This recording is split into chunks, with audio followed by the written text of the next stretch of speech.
Hey guys, कैसे हैं आप सब। I hope you are doing well. I am Sandeep, welcome to CSC circle. तो हम लोग डिस्कस कर रहे थे यूपी PCS 2020 टेस्ट सीरीज, और ये ध्येय इसकी टेस्ट सीरीज है। टेस्ट नंबर 8 का ये लास्ट पार्ट है, मतलब 6 पार्ट है आज है, ठीक है।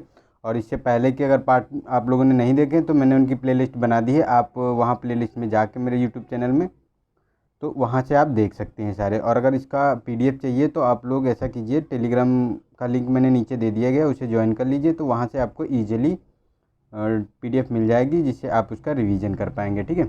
और मेरे क्वेश्चन का जो है आंसर बताने से पहले इसे अटेम्प्ट करने की कोशिश करें इसको, ठीक है, ताकि आपकी परफॉर्मेंस भी पता चले कि आप कहाँ स्टैंड करते हैं। तो और जो भी स्कोर आया उसको कमेंट बॉक्स में ज़रूर लिखें। तो चलते हैं 126 क्वेश्चन नंबर पे। इसमें कहा गया कि वर्ष 2024-25 तक $5 ट्रिलियन के भारत के लक्ष्य को पूरा करने के लिए किस एक ने स्वावलंबन एक्सप्रेस ट्रेन सेवा शुरू की है। तो फर्स्ट है कि भारतीय लघु उद्योग विकास बैंक, सेकंड है कि सूक्ष्म लघु एवं मध्यम उपक्रम मंत्रालय, और सी ऑप्शन है कि reserve bank of India, D है इनमें से कोई नहीं। तो इसका ए ऑप्शन सही है हमारा। भारतीय लघु उद्योग विकास बैंक जो है इसी ने स्वावलंबन एक्सप्रेस ट्रेन विशेष सेवा शुरू की है, जिसका लक्ष्य है कि 5 ट्रिलियन, जो ये इंडिया का जो लक्ष्य है 5 ट्रिलियन इकोनॉमी बनाना 2024-25 तक, ठीक है। और ये जो सिडबी है, सिडबी का जो, इसको सिडबी बोलते हैं, ठीक है। सिडबी का मुख्यालय की बात करें तो इसका ये लखनऊ में देखने को मिलता है। इसकी स्थापना 1990 में की गई थी, ठीक है। तो चलते हैं क्वेश्चन नंबर नेक्स्ट पे। तो इसमें चलते हैं नेक्स्ट पे। नेक्स्ट में कहा गया है कि अप्रैल 2020 में आयोजित 29वां Ajlan Shah hockey tournament novel corona virus कोविड-19 के संक्रमण के दृष्टिगत स्थगित कर दिया गया है। सितंबर 2020 में इसका आयोजन किया जाएगा। तो मतलब कहाँ किया जाएगा। तो फर्स्ट है इपोह मलेशिया, बी ऑप्शन है सिंगापुर, सी है जकार्ता इंडोनेशिया, डी है बैंकॉक थाईलैंड। तो इसका ए ऑप्शन सही है, जो ये मतलब मलेशिया में इसका किया जाना था, इसी को स्थगित कर दिया था 29वां अजलान शाह हॉकी टूर्नामेंट। अब इसको जो है सितंबर 2020 में मलेशिया के इपोह में किया जाएगा, इपोह शहर में, ठीक है। तो ये चलते नेक्स्ट क्वेश्चन पे। इसका थोड़ा सा चलते नेक्स्ट क्वेश्चन पे। इसमें कहा गया है कि निम्नलिखित में से किस एक अनुच्छेद के तहत हाल ही में रंजन गोगोई को राज्यसभा के लिए मनोनीत किया गया है। तो फर्स्ट है अनुच्छेद 80(3), अनुच्छेद 70(2), अनुच्छेद 75(5) और अनुच्छेद 82। तो इसका ए ऑप्शन सही है कि ये जो अनुच्छेद 80(3) है इसी के अंतर्गत अभी राज्यसभा में रंजन गोगोई को नियुक्त किया गया है, क्योंकि ये अभी रिटायर हुए थे, मुख्य चीफ जो जज थे, मतलब भारत के मुख्य न्यायाधीश थे, वहाँ से रिटायर हुए थे। उसके बाद इनको नियुक्त कर दिया गया था। तो इनके बारे में बहुत चर्चाएं हो रही थी कि मतलब इनको बहुत जल्दी नियुक्त किया गया है, कि मतलब इन्होंने सरकार के पक्ष में फैसले दिए हैं, तो इनके बारे में तो ये बहुत चर्चा में रहते। तो ये आर्टिकल आप लोगों को याद रखना है, ठीक है। चलते नेक्स्ट क्वेश्चन में। अप्रैल 2020 में प्रथम वर्चुअल पीटर्सबर्ग जलवायु संवाद 2020 आयोजित किया गया। इस संवाद की सह अध्यक्षता की गई है। तो फर्स्ट है जर्मनी भारत द्वारा, बी ऑप्शन है कि भारत रूस द्वारा, सी है रूस जर्मनी द्वारा, और डी ऑप्शन है कि जर्मनी और ब्रिटेन द्वारा। तो इसका डी ऑप्शन सही है, जर्मनी और ब्रिटेन द्वारा की गई है, जो प्रथम वर्चुअल पीटर्सबर्ग जलवायु संवाद हुआ है 2020 का, ठीक है। तो चलते नेक्स्ट क्वेश्चन पे। इसमें सिपरी रिपोर्ट के बारे में बताना है कि विश्व में सैन्य खर्च के संबंधित रिपोर्ट जारी की गई। सिपरी जारी करता है। ये सर्वाधिक सैन्य खर्च वाले देशों में विश्व में भारत का कौन सा स्थान है, मतलब किस स्थान पर भारत जो है सैन्य खर्च पर पैसे खर्च करता है। तो फर्स्ट है प्रथम स्थान, द्वितीय स्थान, तृतीय स्थान या चतुर्थ स्थान। तो इसका सी ऑप्शन है तृतीय स्थान, क्योंकि सबसे ज़्यादा सैन्य जो उपकरण होते हैं उनको विकास करने के लिए USA खर्चा करता है, ठीक है। उसके बाद चाइना करता है, चाइना के बाद इंडिया का तीसरा पोजीशन है जो डिफेंस के खर्चा करता है, ठीक है। चलते नेक्स्ट क्वेश्चन पे। इसमें कहा गया है कि निम्नलिखित में से कौन सा हाल ही में अमेरिकी एकेडमी आर्ट ऑफ साइंसेज में अंतर्राष्ट्रीय मानद सदस्य चुना गया है। तो फर्स्ट है शोभना नरसिम्हन, बी है राजेश चौहान, सी है टेनेसी थॉमस, और डी इनमें से कोई नहीं। तो इसका ए ऑप्शन सही है, जो ये शोभना नरसिम्हन है इन्हीं को नियुक्त किया गया है अमेरिकी academy art and sciences and अंतर्राष्ट्रीय मानद सदस्य के रूप में, ठीक है। तो ये शोभना नरसिम्हन को याद रख सकते हैं।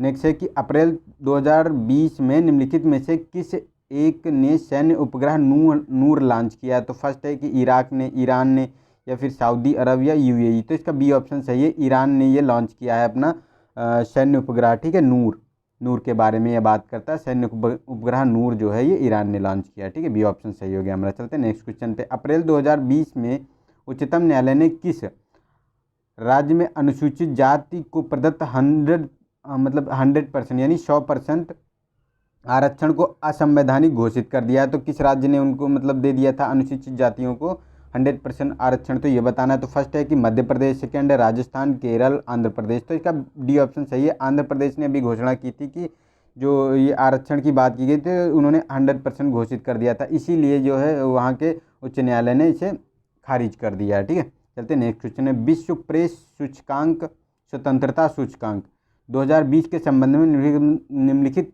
में से कौन सा कथन सत्य है, ये बताना है। तो फर्स्ट है कि यह प्रकाशन प्रतिवर्ष रिपोर्ट विदाउट बॉर्डर द्वारा जारी किया जाता है। सेकेंड है कि वर्ष 2020 में इस सूचकांक में भारत का स्थान 142वां है। तो मतलब ये दोनों स्टेटमेंट सही हैं, क्योंकि इस बार इसका स्थान 42वां आया है क्योंकि बढ़ गया है पहले से, ठीक है। तो ये भी बहुत चर्चा का विषय रहा था हमारा, तो हमारा दोनों सही हो गया। और इसमें मतलब फर्स्ट पोजीशन की बात करें तो इसमें नॉर्वे की फर्स्ट पोजीशन आई है और उसके बाद फिनलैंड सेकेंड पोजीशन पे, ठीक है। चलते हैं नेक्स्ट क्वेश्चन। इसमें कहा गया कि प्रतिवर्ष 22 मार्च को मनाया जाने वाला विश्व जल दिवस की विषय वस्तु है। तो विश्व जल दिवस जो 22 मार्च को मनाया जाता है उसका थीम पूछा गया है। तो फर्स्ट है जल एवं जलवायु परिवर्तन, सेकेंड है जल ही जीवन है, सी ऑप्शन है जल है तो कल है, और जल एवं वैश्विक दुनिया। तो इसका ए ऑप्शन सही है, जल और जलवायु परिवर्तन जो है यही इसका जो इस बार का 22 मार्च का जो विश्व जल दिवस का थीम रखा गया है, ठीक है। तो ये इंपॉर्टेंट है इस बार क्लाइमेट का, तो इसको याद रख सकते हैं आप लोग, क्योंकि ऐसे क्वेश्चन जो है यूपीएससी में बहुत जल्दी पूछे जाते हैं, ठीक है। संयुक्त राष्ट्र संघ द्वारा जारी विश्व खुशहाली रिपोर्ट 2020 में भारत को कौन सा स्थान प्राप्त हुआ है? तो 144वां, 146वां, 184वां, 89वां। तो इसका ए ऑप्शन सही है, क्योंकि जो इस बार की जो रिपोर्ट में 144वां स्थान प्राप्त हुआ है जो वर्ल्ड हैप्पीनेस इंडेक्स का है, ठीक है। और ये भी इस बार बहुत ज़्यादा बढ़ गया है, तो ये भी चर्चा में था। तो ये इंडेक्स जो हैं ये बहुत ही इंपॉर्टेंट हैं और बहुत ज़्यादा जो है बहुत जल्दी पूछ लिए जाते हैं। तो इसके बारे में भी आप लोग याद रखिए, थोड़ा सा इसे नोट करके रख लीजिए या 2-3 बार वीडियो सुन लीजिए, तो आप लोगों को जो दिक्कत नहीं होगी, इसका रिवीजन कर लीजिए बस। और इसमें फर्स्ट पोजीशन की बात करें कि कौन आया है, तो फिनलैंड की इसमें फर्स्ट पोजीशन है। और ये जारी कौन करता है? तो UNSDSN जारी करता है, मतलब United nation sustainable development solution network द्वारा ये जारी किया जाता है, ठीक है। चलते नेक्स्ट क्वेश्चन। इसमें कहा गया कि अप्रैल 2020 में किस देश में 10 लाख सीटों की क्षमता वाले विश्व के सबसे बड़े फुटबॉल स्टेडियम का निर्माण कार्य प्रारंभ हुआ है? तो फर्स्ट है ब्राज़ील, और सेकेंड है चीन, सी ऑप्शन है अर्जेंटीना, फोर्थ है मतलब डी है फ्रांस। तो इसका ऑप्शन हमारा बी ऑप्शन सही है, चीन में ये हुआ है जो 10 लाख सीटों की क्षमता वाले विश्व के सबसे बड़े फुटबॉल स्टेडियम का निर्माण प्रारंभ हुआ है, ठीक है। नेक्स्ट है कि हाल ही में यूनेस्को की विश्व धरोहर समिति का 44वां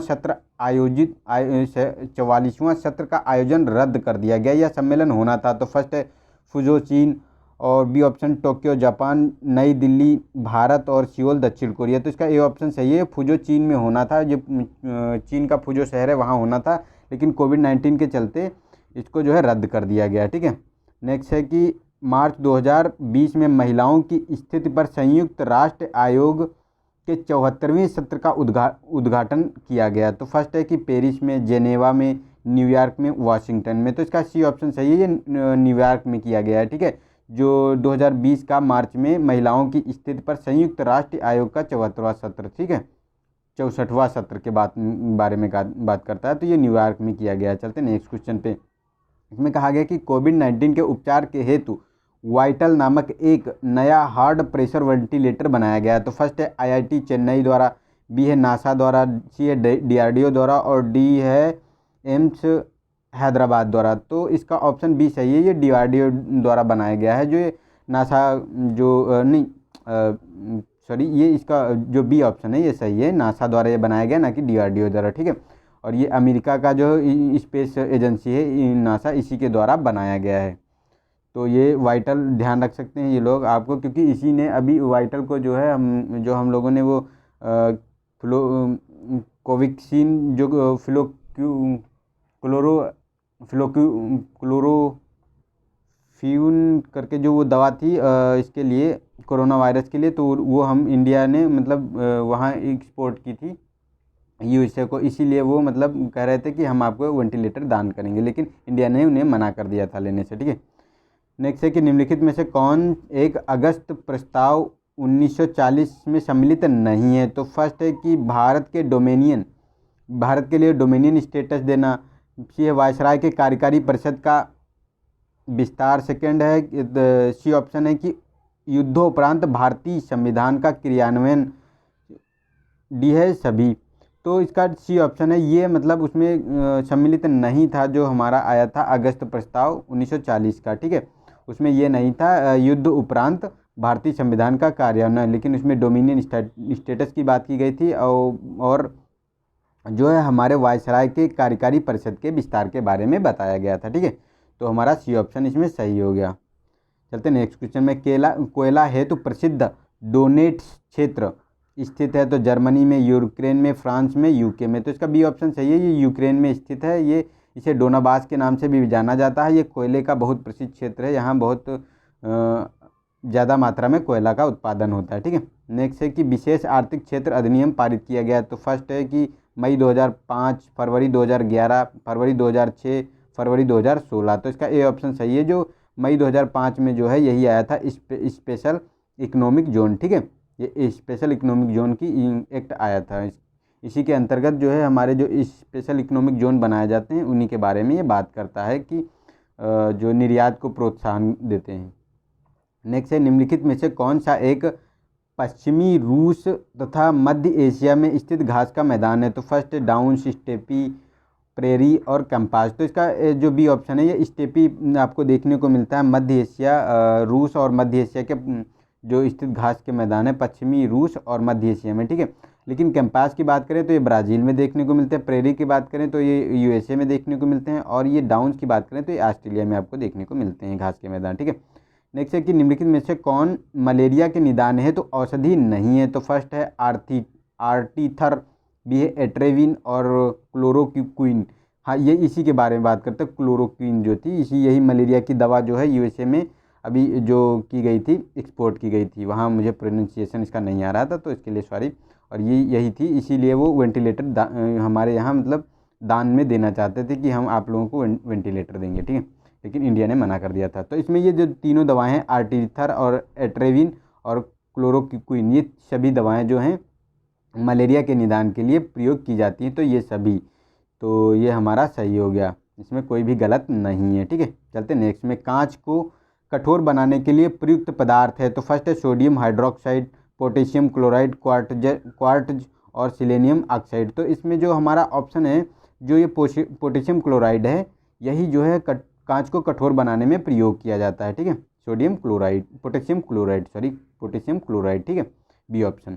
नेक्स्ट है कि रुधिर में वसाओं का संचरण किस रूप में होता है? तो फर्स्ट है सिक्रेटिन, बी है लाइपोप्रोटीन और सी ऑप्शन है लिपिड। इनमें से कोई नहीं। तो इसका बी ऑप्शन सही है, जो ये लाइपोप्रोटीन होता है इसी के रूप में वसाओं का संचरण होता है रुधिर में, जो मतलब ब्लड में। ठीक है, जो ये रुधिर में ब्लड जो होता है, हमारी जो ब्लड होता है, ब्लड जो नसों में बहता है, उसी के बारे में बात करता है कि जो वसा होती है वो किस रूप में होती है। तो ये लाइपोप्रोटीन के रूप में होती है। ठीक है, नेक्स्ट है दादरी के पशु मेले का आयोजन किया जाता है? तो गोरखपुर में, बलिया में, आगरा में, मेरठ में। तो इसका बी ऑप्शन सही है, ये बलिया में किया जाता है दादरी पशु मेले का आयोजन। ठीक है, नेक्स्ट है कि निम्नलिखित में से किस एक का संबंध कनिष्क के दरबार से नहीं है? तो ए ऑप्शन अश्वघोष, बी वसुमित्र, सी कंबन और डी है चरक। तो इसका सी ऑप्शन सही है, कंबन जो है, कंबन ये कनिष्क के दरबार से संबंधित नहीं थे, और ये अश्वघोष, वसुमित्र और चरक ये तीनों कनिष्क के दरबार में रहे थे। ठीक है, क्योंकि ये चरक जो थे ये चिकित्सक थे और अश्वघोष और ये लोग मतलब कवि थे, महान कवि थे। ठीक है, नेक्स्ट है कि निम्नलिखित में से निम्नलिखित को उसके दशकीय जनसंख्या वृद्धि के घटते क्रम में व्यवस्थित कीजिए। तो फर्स्ट है अंडमान निकोबार, केरल, नागालैंड, लक्षद्वीप। तो देखो सबसे ज़्यादा इसमें जो है 10 की वृद्धि है, तो देखो घटते क्रम में लिखाना है, मतलब ज़्यादा से कम की ओर। तो अंडमान निकोबार की आपको देखने को मिलेगी लगभग 7% के करीब वृद्धि हुई थी, और इसकी लक्षद्वीप की 6% के करीब हुई थी, और केरल की अगर लगभग बात करें तो 5% के करीब है, और नागालैंड की तो -0.6% के करीब है। ठीक है, तो हमारा 1 4 2 3 1 4 2 3 इसी ऑप्शन सही हो गया। ठीक है, तो हमने यहाँ हम पूरा कुल मतलब टेस्ट नंबर 8 पूरा कर लिया है। ठीक है, यहाँ 25 क्वेश्चन हमारे पूरे होते हैं। और अब जो है इसका कंपाइलेशन आपको संडे को कल में आपको पूरा कंपाइलेशन मिल जाएगा, तो उसको भी आप एंजॉय कर सकते हैं, रिवीजन कर सकते हैं। ठीक है, तो वो भी आप कर सकते हैं। और अब तक जितना हमने पढ़ा है वो कल संडे को आप लोगों का टेस्ट होगा, आप लोग उसको अटेम्प्ट कीजिए और बताइए कि कितना स्कोर आ रहा है। ये मैं पढ़ा रहा हूँ उसका कुछ फ़ायदा हो रहा है कि ऐसा तो नहीं कि आप लोग केवल मतलब पैसिव मोड में पढ़ाई कर रहे हैं, तो इसलिए एक्टिव मोड में आना ज़रूरी है। इसलिए आप लोग कमेंट किया करो, तो उससे जो है हमारा जो है एक्टिव मोड बना रहता है। किसी को कोई वीडियो देखते वक्त उसमें कमेंट वमेंट किया करो, तो उससे जो है एक्टिव मोड बना रहता है, जिससे हमको चीज़ें ज़्यादा समझ में आती। और उसे क्वेश्चन को अटेम्प्ट किया करो, अगर क्वेश्चन गलत होता है तो कोई दिक्कत वाली बात नहीं, क्योंकि जो चीज़ हम लोग गलत करते हैं वो हम फिर अगर बाद में उसको करेक्शन देख लेते हैं तो क्या होता है कि उसको हम लॉन्ग टाइम पे याद रख सकते हैं, और ये चीज़ें हमारे एग्ज़ाम में बहुत ज़्यादा रिकॉल करने में हमको काम आती हैं। ठीक है, तो याद रख सकते हैं आप लोग और इन्जॉय कीजिए। वीडियो अगर अच्छा लगा हो तो इसे लाइक कीजिए और अपने दोस्तों को शेयर कीजिए। वीडियो देखने के लिए थैंक यू। मिलते हैं नेक्स्ट वीडियो में, तब तक के लिए नमस्कार। जय हिंद, जय भारत।